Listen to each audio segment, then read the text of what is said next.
Hello and welcome to Entrepreneur Life Show. I'm your host, Stephen Westwood, and today I have a wonderful treat with you. You're going to meet the wonderful wizard of HR, Teresa. Teresa, would you like to introduce yourself and what you do, please? Absolutely. So as Stephen already mentioned, I am the wonderful wizard of HR, and I guess I kind of took on that phrase because I am a wizard in HR. I've been doing this for 22 years. I love it. And I love helping people with their HR. That's who I am. That's amazing. Okay, Teresa. So how did you get into HR? It was actually kind of by accident. I used to work in the legal field, and then I moved to a small town where there was no, well, there was some law there, but I mean, they had court half a day, once a month on Mondays. That's it. And I was like, okay, I've got to find something else to do. And I stumbled across this position. Started off just, I really had a hard time because it's a small town. I really had a hard time finding any kind of work. So I jumped into this admin professional job and quickly moved into an HR role. And so I learned HR before I actually was educated in it. And then I took my education. So it's kind of like a stumbling thing, but I found out I loved it. I love people. So it worked out perfect. So what was your favorite thing back then anyway? What was your favorite thing to do in HR? Back then, I loved actually, there was a part of a union in our organization. So I loved kind of dissecting all the rules and then having employees in my office and working on the rules with them together and trying to I'm kind of a rule follower. So I like procedures and processes, and I really like people. So having them come into my office and being able to let them know what their rights are was very exciting for me. I love that. I love the fact that I mean, HR is quite a big term when you think about it, human resources. And like you've mentioned, it's not just about the human side of it, it's about developing those rules and those regulations. Have there been any rules or regulations in regard to HR that you are like, oh, that shouldn't be there? Yeah, so what I've found is it is a little bit lopsided towards the employee, and I understand how that happened. Employers really used to treat their employees like crap. And so along came the Industrial Revolution, and along came a bunch of employees who said, we're going to form unions, and that was legalized. And then provinces in Canada anyways, and I'm sure in as well as the UK and the US and everywhere else in the world, people had to start realizing that we need to treat our employees better. If they can actually form an association on the outside and try to build this, they were obviously not doing well. And so legislation came in to protect employees, but I think it's gone a little bit overboard now. Like, I think it's a little bit more lopsided. Employers really, their hands are tied in a lot of situations. And, it's too bad, because if they had done it right, if they had done the right thing in the first place, it wouldn't be like this now, right? And more laws keep getting implemented because there's still employers who aren't doing the right thing. But yeah, I would say when it comes to the law side of things, it's a little bit stringent. It could be a little bit looser in allowing employers to have just a little bit more say in what they do with their employees. I can understand that. When you mentioned just about there are certain employers who try to get away with certain things that they shouldn't be getting away with, why do you think that is? I think everybody just kind of, not everybody, but I think some people, if they're given an opportunity to get away with something, they're gonna, not everybody's like me, a rule follower in a silo, right? There are people who like to push the envelope a little bit. They like to do things they want the way they want to do it. They don't care about what the law says. They just want to go ahead and do it. And so they, it just happens that way. I think we might be made up like that by nature. And so, yeah, they like to push the envelope, and that risk that they take. So there are more risk takers in the world than there are, I think, not risk takers. And the ones who are taking those risks will keep pushing until one day they either get caught, or they get a slap on the hand, or they get a fine, or whatever it is to get them to stop. Yeah, but I just think that they're just kind of made up that way. Yeah, I can see that. I can especially see it where if the law is stopping a company from making a profit, for example, or there's a particularly busy period or a big project, and it could affect. It could affect, couldn't it? At the end of the day. Well, and there's also with termination too. Like some people will just like, you know what, we need to get rid of this person right now. They're not good for the company for whatever reason, but they don't follow the rules. They let that employee go, and then they have a big mess at the end of it because they didn't do it properly. But they just want to, they want to just jump in there and do it right away. So yeah. I just want to explore, because you mentioned termination, so I just want to explore some of the responsibilities of human resources, some of the responsibilities of HR. So you've got termination in there. Okay, so there's many facets and functions within HR. And so there's an entire, HR is responsible for the entire life cycle of the employment relationship. So obviously it starts with attracting new people. And so there's three main elements that you can think of. There's attraction, retention, and then offboarding. But within each of those elements, there are functions that are broken down. For instance, when you're attracting somebody, there's 4 functions in there. There's recruitment, there's hiring, there's there's recruitment, there's selection, there's hiring, and there's onboarding, all within attraction. And then to retain somebody in the retention section, there are several functions in there as well. There's your training and development, your performance management, your succession planning, employee relations, how you deal with them, your employment law. Those are all functions that fall under how to retain somebody. And then the offboarding is obviously termination of an employment, and that can happen in a few different ways. It could be a resignation, it could be a dismissal, or it could be retirement. So those are kind of the functions that fall under HR. And they're health, safety, and environment is supposed to fall under the HR umbrella, but I've always said that that is a completely separate entity. It should be right alongside HR, not following under it. I think that we should learn the health, safety, and environment side of things, but and compensations and retention too. Can't forget about that. Compensation is key.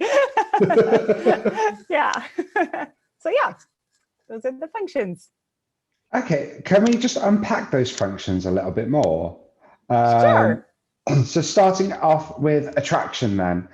Yes. You've already mentioned the different elements of attraction, but do you believe that there is a key to attraction? Oh, absolutely. First of all, there's a key to HR as a whole. The secret is do it right the first time, do it right. And a part of doing it right is do not cut corners. That's the secret. If you can do that, and if you have a good HR system in place, you're going to succeed. So within the attraction piece, when you're recruiting, you have to make sure that you're recruiting properly and you're following a system that makes sense. Get rid of the time wasters, do things in an order that leads you to finding the right person. So there's an actual process that totally should be followed. And when I talk about these things, if you had to see me back when I was that junior HR professional, oh my gosh, like throughout these 22 years, I mean, I have failed, I have tripped, I've pivoted, I've shifted, I've succeeded and then failed again. You know, like I've gone through that whole thing. So when I talk about having a system, at that time, I kind of wish I had somebody like me who had gone through that and who had shared that with me to say these are the, even when I got the education, it was so theory focused that I still had some practical learning to do, you know, and as I grew, I did. So yeah, there's a lot of things that you really need to focus on when it comes to all pieces of HR, but doing it right and not cutting corners are the biggest for sure. And if you want me to break it down even more, I can. Yes, please. I'm really interested in this. Okay. So let's start with recruitment. When you're recruiting someone, you have to have a good recruitment strategy in place. You have to think about your company and what its values are and where it makes the most sense to recruit. And remember that when you're putting something out there, you are still showcasing your brand. You know, even when you're looking for an employee, you're not just showcasing your brand to that employee, but others see that as well. Customers, clients, you know, vendors, everybody sees what you're putting out into the universe. So you want it to look professional. You want to make sure that the job profile that you put out there. So there's a beginning piece. You're creating a job description that employee is going to have internally. And then you're also creating a position profile, which you're going to be putting out into the universe. So you want to make that look and speak to what you believe in. In the past 10 years, actually, and more so in the past couple of years, HR professionals are really going towards what is called an employee value proposition. So what you do is you put a clause in your posting that shows the value that you offer employees and show them why they would want to work for you. You know, it's not just stating your vision, mission, and values. There's more to it. We have gym memberships. We do barbecues and luncheons, and this is who we are, and this is our culture. That's what you want to focus on out there. And those other people, the clients and the vendors and everybody else, will see what you do for your employees as well. They're going to like to see that also if they stumble across it. So I think attracting starts right from the very beginning, showing what your culture is like from day one. That is phenomenal. Like I've seen it myself. Like you said, this added value to any job description. So let's say that you've put you spread the word that there's an opportunity within your company. You then have 100 people apply. Yep. Then Okay. I have an opinion on the way you should screen resumes. And not every HR professional agrees with this. There are a lot of applicant tracking systems, is what they're called, that can do the work for you. It'll post to all the job boards in the world. It'll screen the applicants, and then it'll give you, you know, through keyword searches, who matches the job the best. Still to this day, I look at every resume. I have found some absolute gems that just, they weren't professionals at writing resumes. I mean, that's, you know, when you're a rocket scientist, you might not be very good at writing resumes, but you're really good on the rocket scientist side of things. You know what I'm saying? So I'll filter through them. If they don't understand that you're supposed to have 100 keywords in there, your resume is going to get missed, or your CV. So for me, it's all about just looking at all the resumes. I Yeah. love that.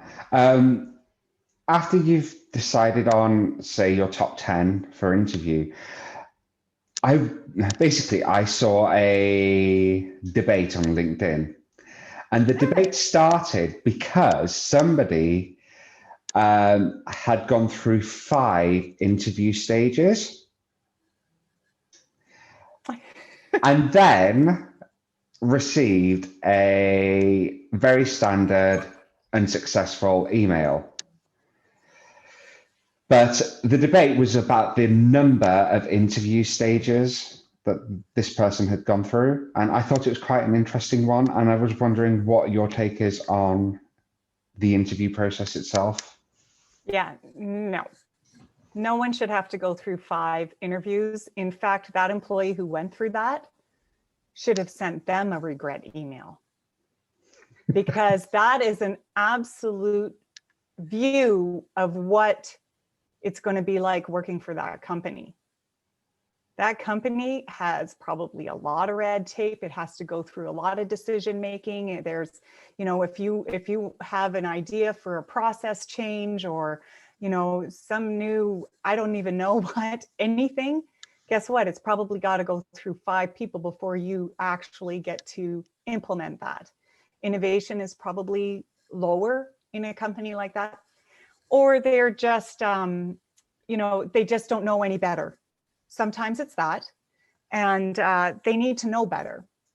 I have been part of corporations that do it that way, and I've changed it as quickly as I could, because that takes some.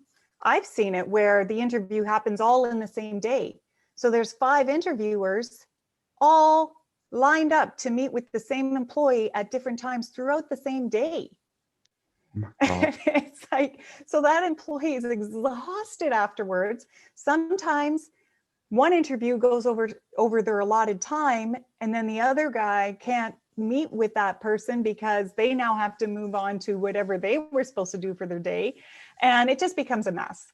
So my advice to anybody who is listening in is 1 interview, 2 people, maybe 3. And if you have to, never just one person with one person. You always have to have a second person in there, because that second person, between the 2 of you, you will see things that the other one didn't.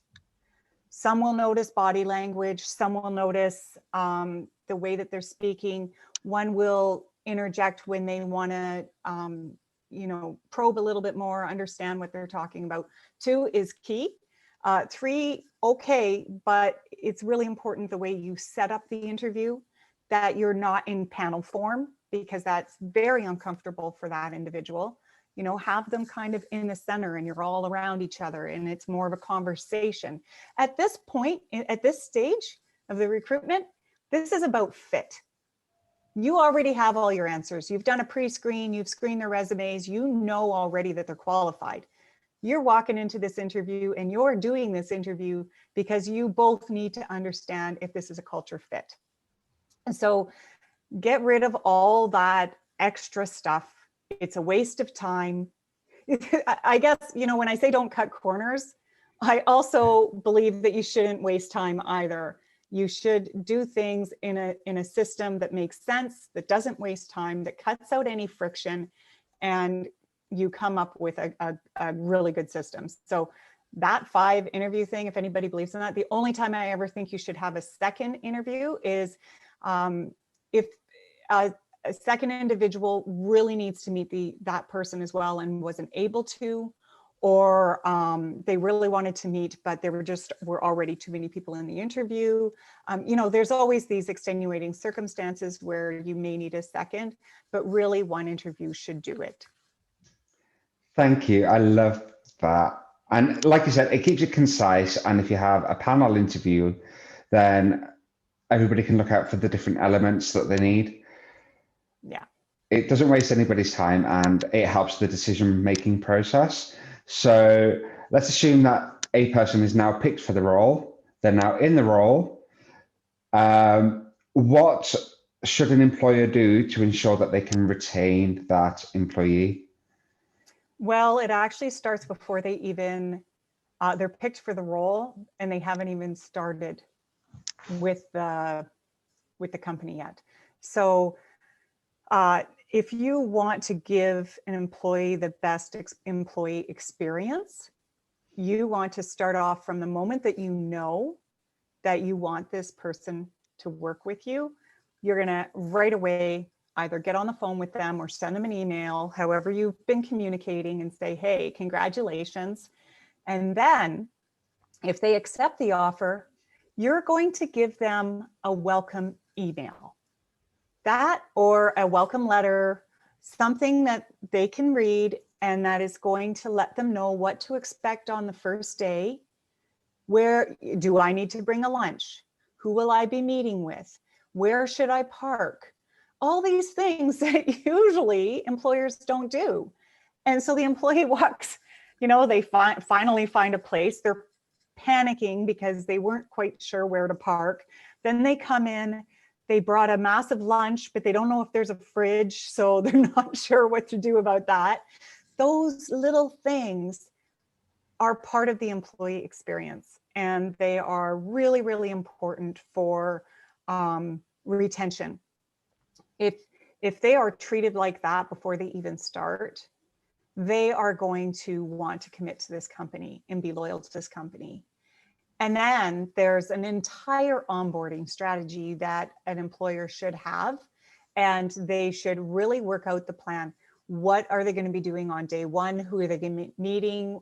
What does that look like? And what is the training going to look like over the next 3 months? And how is it going to level them up through those 3 months? How are we going to take care of them? How are we going to focus on them?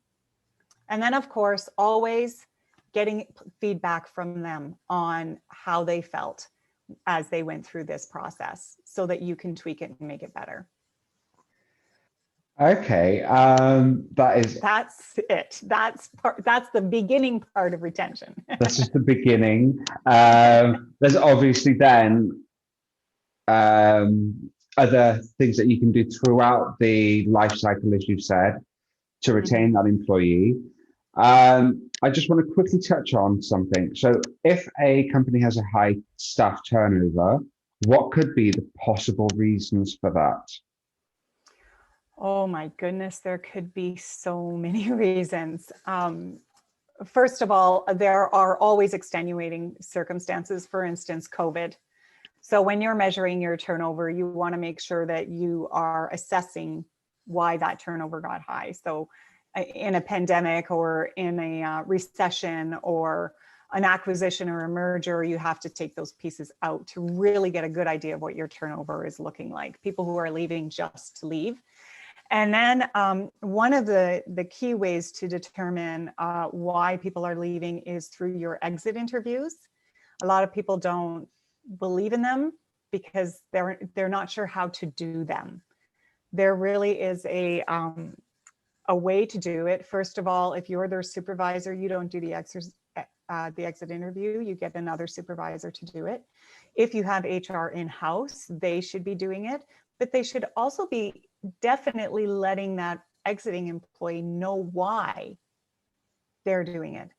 And then once they get that information, they need to do something about it. I don't know how many times I've seen companies go through the process and then they just file it away. They don't discuss it. They don't come up with plans to fix those issues, or they make excuses for the issues instead of looking at themselves and saying, oh, okay, there's something that we need to do here.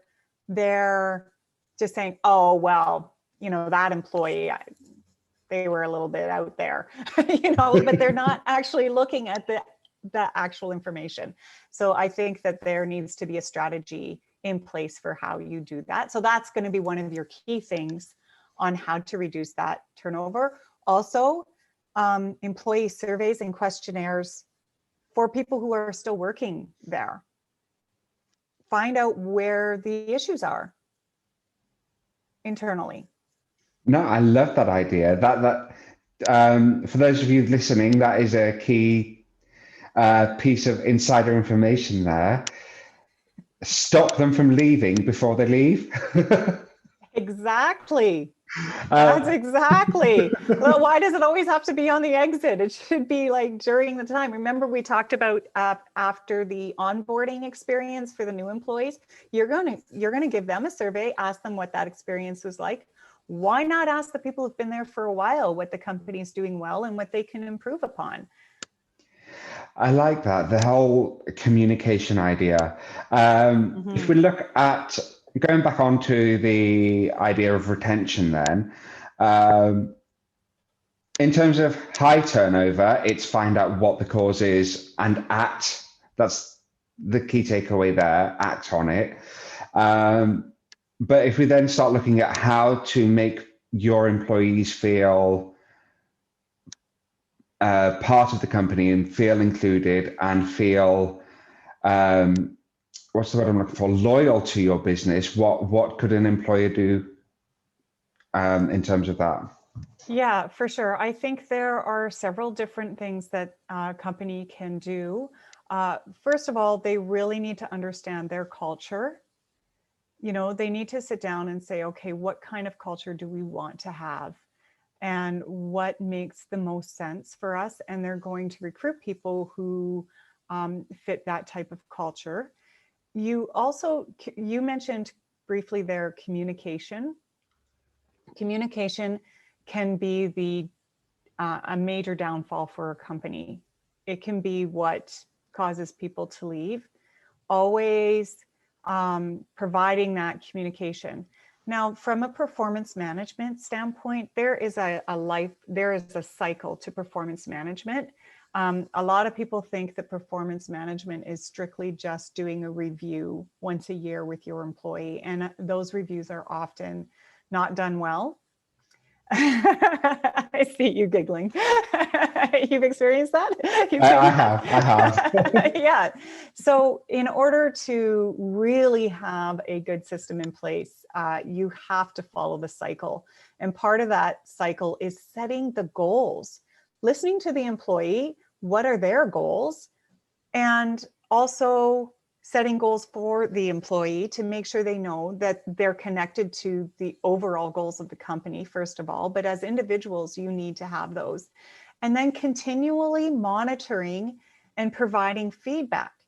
Now, when I talk about providing feedback, it's not just providing um, positive feedback, pats on the back, which I do believe 100% you should. But you should also be providing the constructive feedback as well. The type of employees you want in your organization are those that when they receive that type of feedback, it makes them want to do better.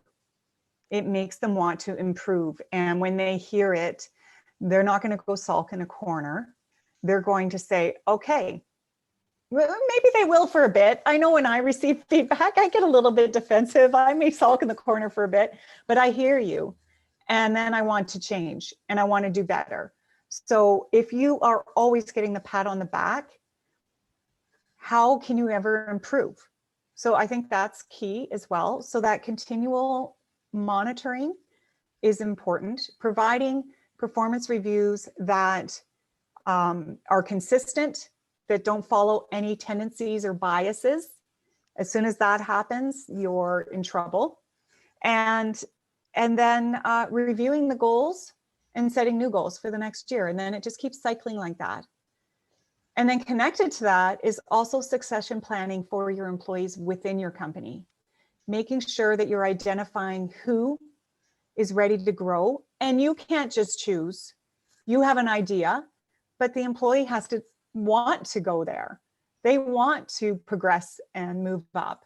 There are some who don't, and those you need in an organization. So you're going to put each of those employees in 4 different buckets, and the ones in the high potential bucket are the ones that you're going to develop and grow and nurture and train to become that future, whatever it is.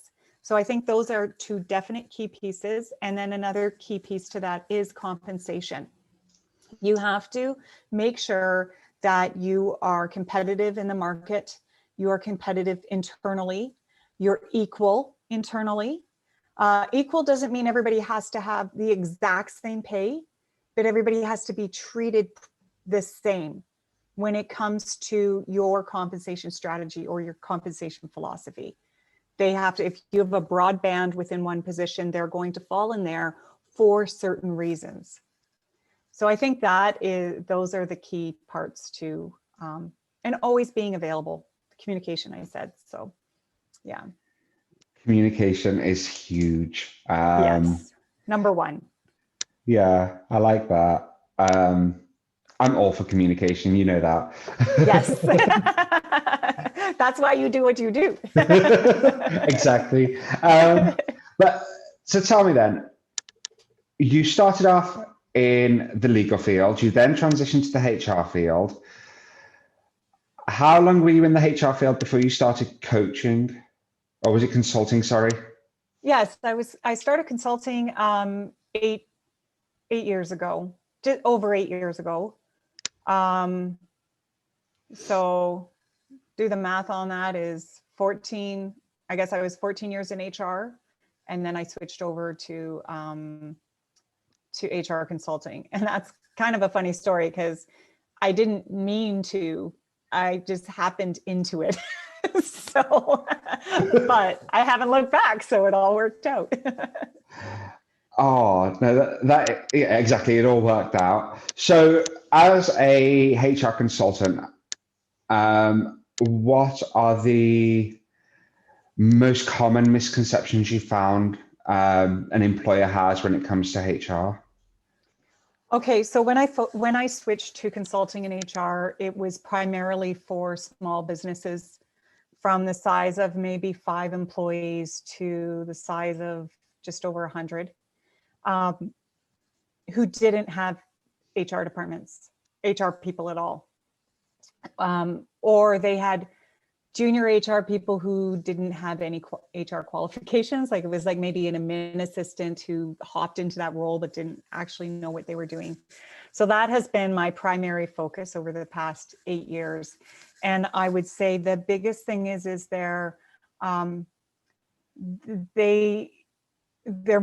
most of them are reactive. I have a small percentage who have been proactive, who have come to me before they even built their business and have said, what do we need? And so that's great because I have a blank canvas and then we can work. But the majority of them are the reactive type of clients. They've ran into some sort of problem. They've ran into high turnover, or their managers and supervisors aren't properly trained on the HR side. So they get me to come in and help with, getting them there. Or they just have a myriad of different HR problems altogether. Lack of engagement, low morale, just these things that they're like, how did this happen? We're good people. We're great business owners. Why are our employees doing this? So that's where I found the most need. Did I answer your question? I'm not sure now. I kind of went off with it. No, the original question was, what are the biggest misconceptions you found employers have with HR? Okay. And you're kind of answering it. You're getting there. Yeah. So I guess with all that said, their biggest misconception is that they think that they're doing it right.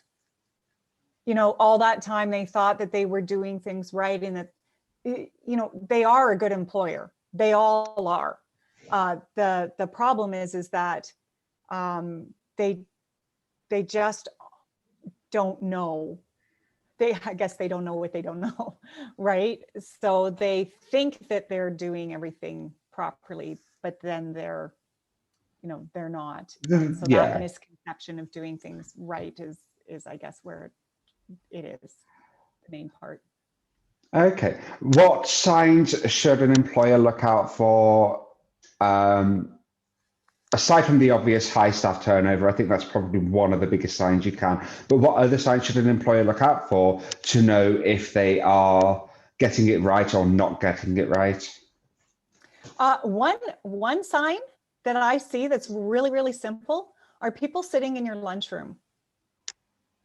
I know that sounds crazy, but believe it or not, the more connected employees are with each other, and they don't necessarily have to be sitting in the lunchroom and eating lunch all the time, but you will see more interaction. You will see them actually going into the lunchroom, connecting with each other, during their breaks. There's a lot more camaraderie that happens in an organization where people are happy and the morale is up. Also, a lot of people will have to have their doors shut. This isn't an office setting, okay? And we'll talk about a work site setting in a minute, but in an office setting, sometimes you have to have your door closed because you're really focusing on something, or you're talking about something confidential. But for the most part, you'll see doors open. People are willing to have people come into their office and to speak with them. There really is, and you're not going to notice this. This is for these employers. You're not going to notice this if you're not walking around. If you stay holed up in your office and just do your work, that, number one, obviously is not communicating. And number two, it's not seeing what your employees are up to. And if all you see every time you go around is somebody is just focused on their work and they're not they're barely even looking at you, they're probably guilty of something. If they're a little bit, they're quickly changing that screen, or, they're getting off the phone with their friend.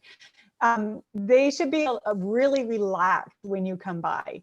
They're used to you coming by. They like having you in their presence. You're open, you communicate. You're going to see that type of reaction. You're not going to see them shut down as soon as you show up. And that's the same in a work site. People will kind of up in a work site. When it's break time, same thing. On a work site, when it's break time, people will conjugate together because they're synergistic. They're working as a team. They work as a team on site and they work as a team off site. So when you start seeing that, that's when you know that you have engagement and a good synergistic culture. I think it's important to have a culture of synergy for sure. Yeah, I just want to quickly touch on what you've just said about if you're the employer and your employees aren't used to having you around, you can physically feel the awkwardness and the tension. So the key takeaway there really is start engaging with your employees, start showing your face more, and see how they pick up from there, because that is a big indicator, I think, of synergy. And I can only just reiterate what you just said. I'd like to talk a little more about how your career has progressed from 8 years ago when you started consulting to what you're doing today. Sure, I would love to share that. A few kind of, when we talked about extenuating circumstances, that happened in my business as well. I went from, it's actually been a journey for me. I went from just being a one-time consultant, building my little empire, getting clients. At first, I was a little bit nervous. I mean, the first few months is touch go when you're starting a new business. And I started looking for jobs. I'm like, I don't know. And then I got my first client. And then from there, it just started snowballing and I started getting more clients. I started getting used to helping small business because I worked in the corporate world. So, I managed, quite HR departments. And so it was a little bit different in this micro sense. So I learned as I went. And then I really started to grow. So I ended up hiring staff. And so there was 5 of us, I think, one time. And I got a downtown office and, because that was central to everybody all around the city that I live in. And it just was going great. We were building, we had so much going on, and we had a really fun group. And then my dad got ill, and I packed everything up because it was really important for me just to be with him. My employees understood. I think there was starting to be a shift in the economy as well at that same time. So it kind of actually worked out almost perfectly for me downsizing. I was done my lease for the year, so it was just kind of perfect timing for me to just shut everything down. And that actually happened over several months. Like, it wasn't like my dad got sick and I ran. It was, over time. And then when we found out he was terminal, then, we just slowly went into this different. And I just kept clients on emergency basis only. And I packed up, hung out with my dad until his final days, and then tried to get back into the swing of things, but I couldn't. I still had the same few clients, but I had some messages that my dad sent me, and there was all kinds of things. And so I was almost starting out from scratch again. And I thought, can I keep doing this? Like, can I start where I was at that time, probably 6 years ago? Or should I just go back into the corporate world? And I juggled with that quite a bit. I still had my few clients that were helping me get along, but I didn't have that little empire that I had before then. And so I started looking for work, and I jumped into one role a little bit quickly with the thoughts in my head that it wasn't right for me, right for them. They didn't need me. They were in a different space, and they didn't need to hire somebody at my level at full time. So we parted ways, and then I found this other job, and it was awesome. And I did an HR audit for them. I had a great little group of employees, and they were amazing. And we were moving forward, and COVID hit. I'm like, oh my gosh, seriously? I'm like, okay, so back to square one. I think I'm going to go to consulting again. And I just feel like throughout this journey, like I said to you at the very beginning, I stumbled upon consulting by accident. Kind of like, it was like a nature push at that time. And then COVID's like another nature push. And I'm like, okay, I suppose. So what am I supposed to be doing here? Right? Because I did not feel joy in having to hit the ground and try to get clients and do this one-on stuff all the time. I want to be able to reach so many more people. I want it to be where everyone can learn what I've learned in the past 22 years, right? Not just the, 40 total clients that I had. I want to reach so many more. So that's when, I thought YouTube. I thought maybe I need a YouTube influencer, but I had no idea what I was doing. I was reaching out to HR professionals. I was reaching out to job searchers. I was reaching out to small business and business owners, like everybody. And so my message wasn't clear. And then I'm like, I think I need to do a program.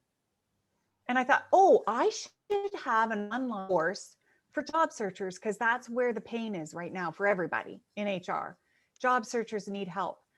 And then I got on this epiphany call with this person who was going to teach me how to do a course.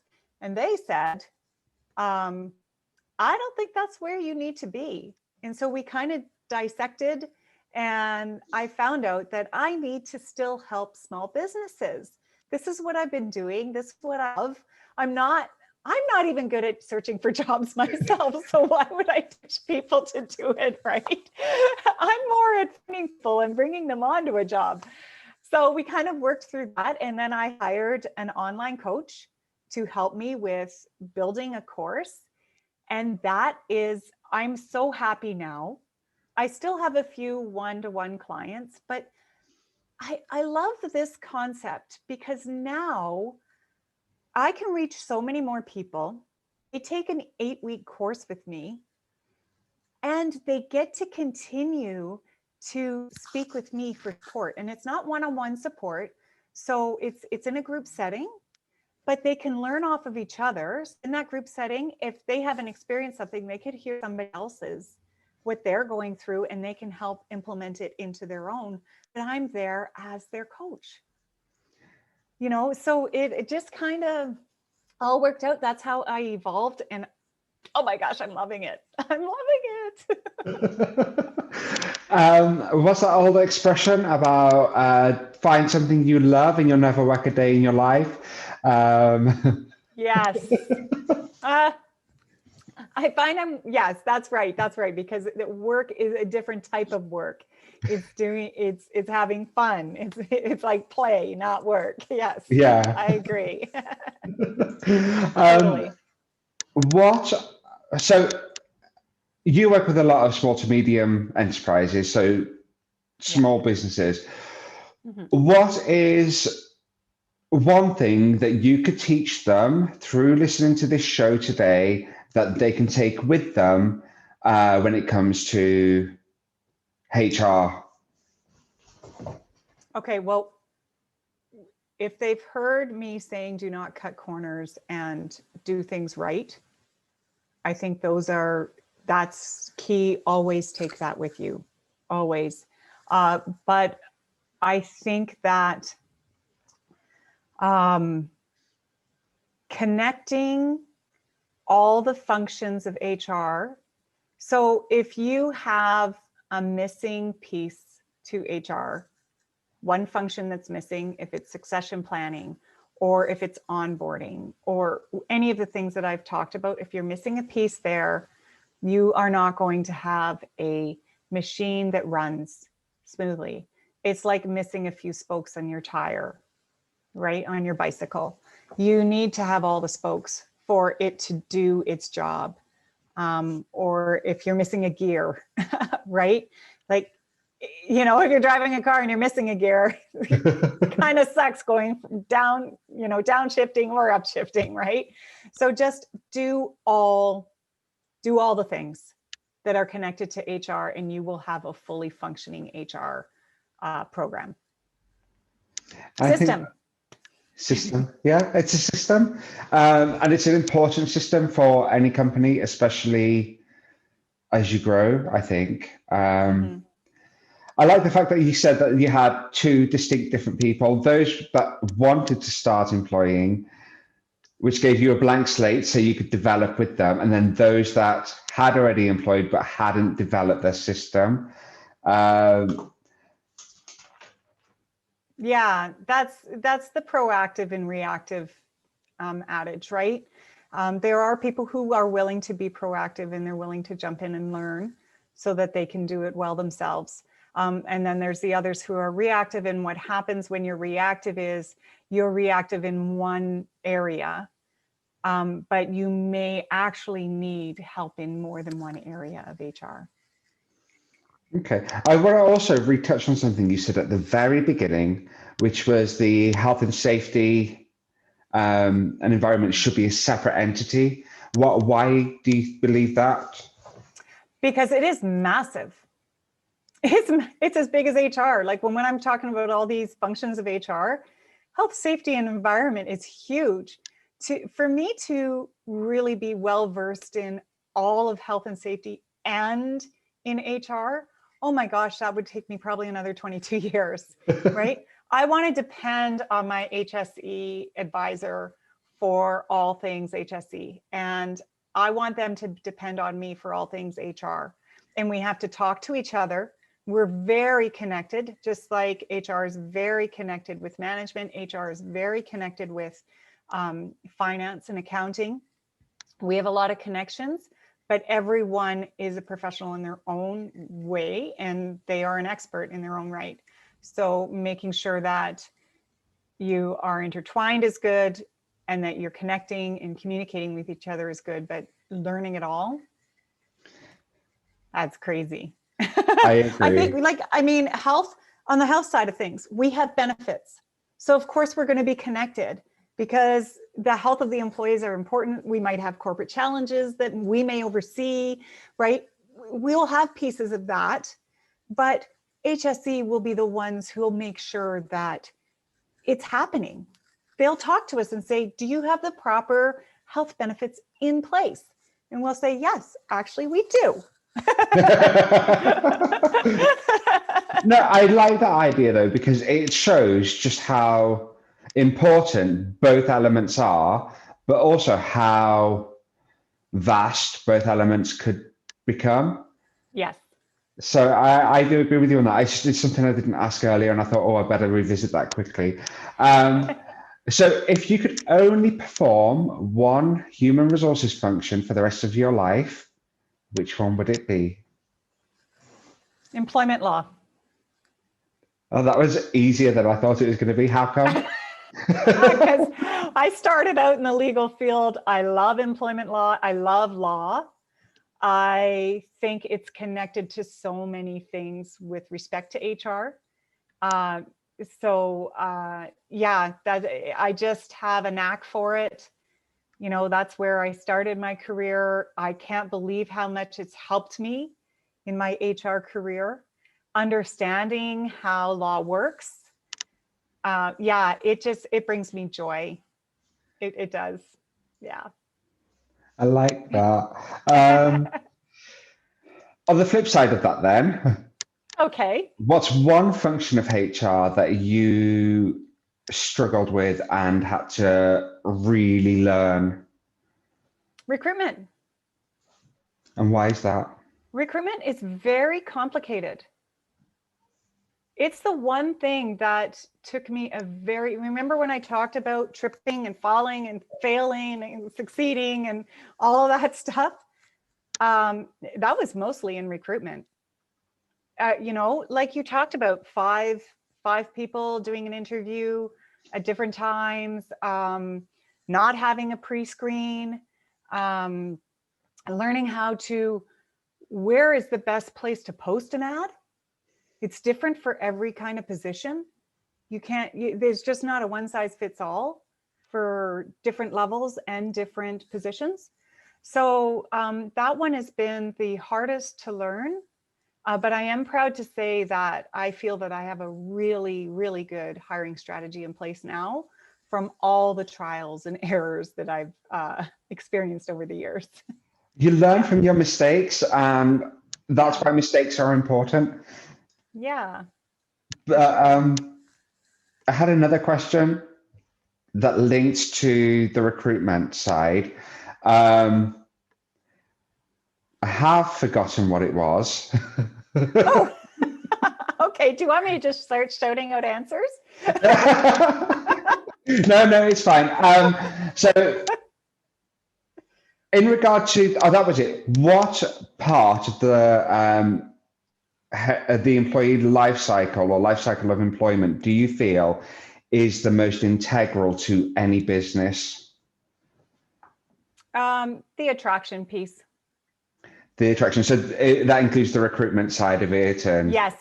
The recruitment, the selection, the hiring, and the onboarding. Those 4 functions within attraction are key to finding the right person for your company. so is it just the right person for your company or the right person for the team and the culture as well? Everything within the company, team, culture, everything the company stands for. Absolutely. Yes. And position, obviously. And the position, yeah, that's probably Yeah. a key. Yeah. Why do you feel that that is the most important function of the life cycle? The most important area of the life cycle? Because if you do that right, um, I mean, honestly, if we're being frank, all pieces of the life cycle are important. You know, in a module that I just taught yesterday, I was teaching offboarding and I was teaching exits. And the way you treat an employee when they leave is just as important as the way you treat them when they're staying and when you're hiring them. So this is a really difficult question for me because I do truly believe that every aspect of HR should be focused on. Why I think recruitment is obviously the most important, because that is the beginning stages of bringing, setting your culture, getting the right people in, and building that type of culture that you want within your organization. But you can't stop there. Just because you did a really good job at attracting somebody to your place doesn't mean it all ends at that point. You need to retain them. And if they have to leave, you need to give them a good exit experience in most cases. So basically, attraction sets the standard, really, doesn't it? Yes. And you need to use it to then feed into retention and, I can't read my own handwriting, recruitment, no, Attraction offboarding. and retention, and then offboarding. Yeah. That was it. Yeah. Yeah. So, So the recruitment is like getting that wheel moving. You're pushing, I don't know, what are you pushing that's circular? All I can think of is a hay bale. One of those big circular hay bales. When you start pushing it, that's the recruitment part. You're working. But then once you get the momentum, you have to keep it going and make sure that it stays on track, stays on course. I don't know why I said hay bale, but there I am. It works. But yeah, so we will be popping your links and stuff down in the description on our YouTube. So I just want to say thank you for joining us on the Entrepreneur Life Show. It's actually been a real eye-opener into just how huge human resources is. And I really hope that all of our entrepreneurs and all of our small businesses and all of our listeners have taken on board the importance that each function has when it comes to keeping your employees, getting the right team behind you. And I think in terms of being an employer, the key takeaway is be human. Yes. Build those relationships. Yes, exactly. Well, I have to thank you so much for having me on the show. And I love that you learned some things. I hope others have learned some things, and that, it's been great. I love all your questions. They were awesome. You had me on my toes. Exactly what I like to do. But yeah, thank you so much. So yeah, guys, for all of you listening, we will also provide Teresa's links so you can get in touch, or you can watch some of her YouTube videos. And yeah, just continue listening with us. Thank you very much. Bye. Thanks, Stephen.